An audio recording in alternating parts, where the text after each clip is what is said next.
Welcome everyone to part 3 of my series on how to heal, where I condense everything I've learned in the last 10 years of healing myself through various different stages of my life and condense them into small pieces so you can take the relevant information to you away and help you towards your journey to health. So this episode I want to talk about sleep. Now, when it comes to sleep, whether you're ill or not, sleep is the single biggest thing when it comes to how you feel in yourself. It's when you do all your repairing, your healing, and it's gonna give you compound interest the more you stick to a good sleep routine. And it's just very important. So it can feel very difficult to get good quality sleep, especially if you dealt with insomnia like I did, where to get a good night's sleep just felt out of reach. But it doesn't have to be difficult, and you just have to have a little bit of faith with the right routine and some discipline and consistency. Your body will get back into that circadian rhythm that it wants to be in. So just a little background on my history when it came to sleep. At my worst with my chronic illness, I was sleeping little bits in the day, then sleeping little bits at night. It was just there was no structure to it whatsoever. And to escape the pain and suffering of my illness and my life, I would use screens to achieve that. I would just want to escape all the time. And in doing that, that blue light at all times of the day was telling my brain, hang on a minute, it's time to wake up. It's time to wake up. It's time to wake up. I was in a stressful state as well because of my situation. So I was in fight or flight. So all the input that was going into my conscious experience was saying, we need to be alert, this is stressful, oh, the sun's up again, I thought we were going to bed now, oh, never mind. It's just constant bombardment of stimulation that was so out of whack of where you should be. So when it came to trying to fix this situation, it took some consistency and faith. It really did. I remember when I started first sticking to a sleep routine, having an internet curfew, technology curfew, unwinding the few hours leading up to bed. The first couple of weeks, I would go to bed at, say, 8-9 o'clock when I was absolutely shattered from being up for so long, and fall asleep for an hour and then wake up and have to do it again. It was so soul destroying. But with faith and discipline, I managed to get through it. And slowly but surely I would go to bed and it would be 3 or 4 hours, and then eventually got to 7 hours, and I just felt incredible. And it just took a little bit of faith in doing the right thing is never going to hinder you in your recovery. So my sleep routine kind of looked like this. So I was a big fan of heavy metal, rock, video games, all this stimulating stuff that was highly distracting. And it all had to go.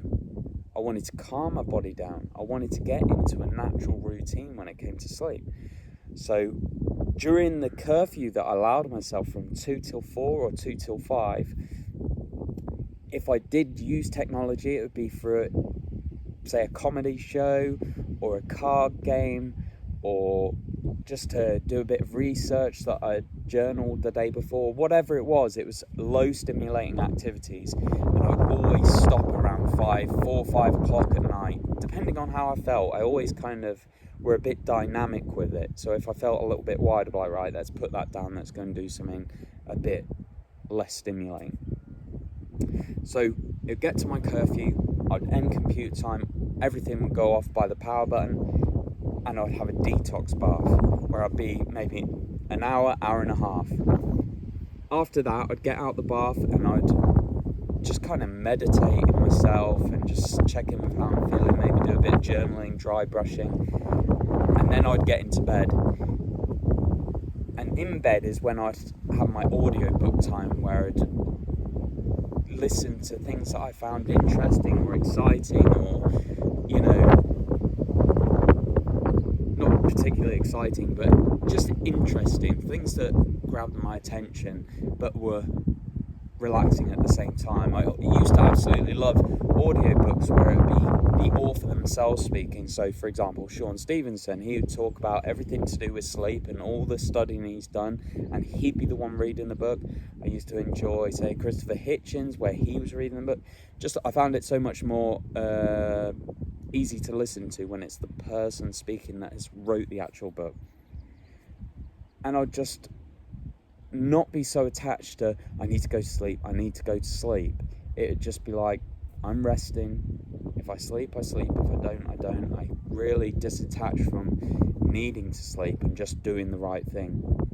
And it was difficult. I will say those first few weeks where it felt like I'd go to sleep, wake up an hour later, it was I'd wake up and I'd look at the time and I'd go, you've got to be joking me. Insomnia is just something else. But I'd wake up, I'd maybe listen to some audiobook again, and I'd try and hold off using technology up until, say, 1 or 2 in the morning. But if I found it very difficult, I'd go on the computer, say, play a card game for a bit, and then again, if it got to, say, 7 or 8 in the morning, I'd go, right, no technology now. We'll do a normal day again, the normal routine that I did. Then I'd have my technology curfew and I'd do it again. I just repeated that over and over again.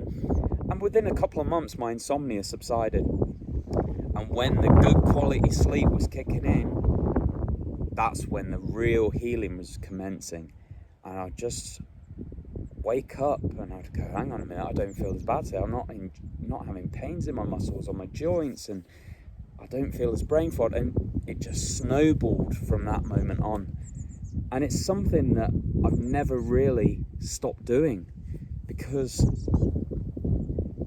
if you do something, say, before bed and you ruin your sleep, the price you pay is the rest of the day you're feeling a bit sluggish. It's getting a bit windy now. But good quality sleep just makes your life so much more tolerable and much more easier to deal with. But my recommendations for someone that's dealing with sleep problems is really keep into a specific routine where you avoid all technology.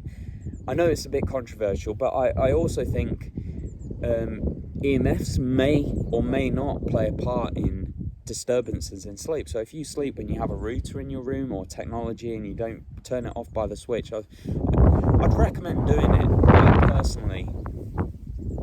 I personally turned everything off at the switch, because although I didn't know for sure whether it caused an issue for me, there was no harm in doing it anyway.